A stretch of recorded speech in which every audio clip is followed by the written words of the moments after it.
Hello, thanks for watching the video and studying your math with us. Again, these videos are offered to accompany but not replace your reading, so please don't ignore that. This video offers a light review of some of the prerequisite materials contained. We have some fundamental laws of algebra. These include commutative laws, where the order does not change the answer. We have a commutative law for addition, where a plus b is the same thing as b plus a. Also a commutative law for multiplication, where a times b is the same thing as b times a. We also have associative laws, which say that the grouping, when we have a common sign, is not going to change things. We have one for addition. A plus the quantity b plus c is the same thing whether we group the b plus c first or we group the a plus b first. Similarly, for multiplication, whether we group the b and c together or the a and b together, we get the same answer. We have a distributive law, which involves multiplication and addition.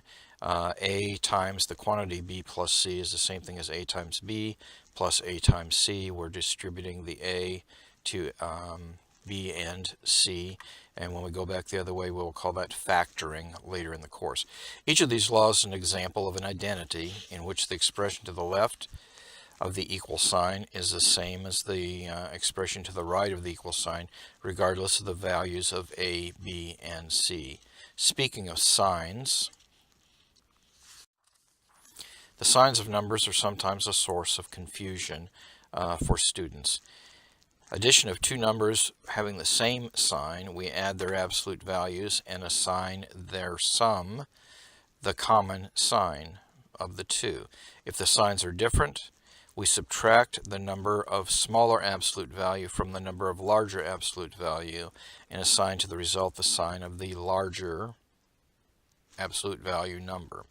When we subtract one number from another, we change the sign of the number being subtracted and change the subtraction to addition, then perform the addition. So a minus b is the same thing as a plus a negative b, and a minus a minus b is the same thing as a plus b. When we multiply and divide numbers, if we have the same sign, either positive or negative, the result is positive. If we take the product or quotient of two numbers with different signs, it's going to be negative.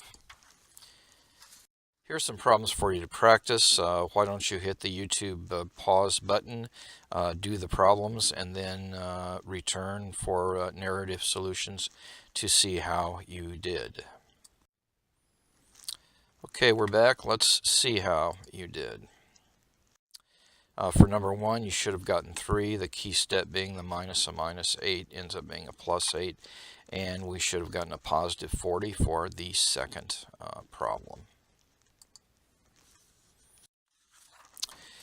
We also have orders of operations that are well defined and universal. And this is our initial list. Certainly, we're going to be doing parentheses first. We do numerators and denominators separately before combining them, and we do vertical lines for absolute values first. So we perform the absolute values within the grouping symbols that we talked about here first. Then we perform multiplications and divisions from left to right as you run across them. Then you perform additions and subtractions from left to right again as you run across them. Again, hit the pause button on YouTube, give these problems a go, and then press the continue key or the play key to see how you. Let's see how you did. Here you would have done the division first. Here you do inside parentheses first. And the answer should have been 9, 2, minus 4, and 8. Get help on these if you struggled with them.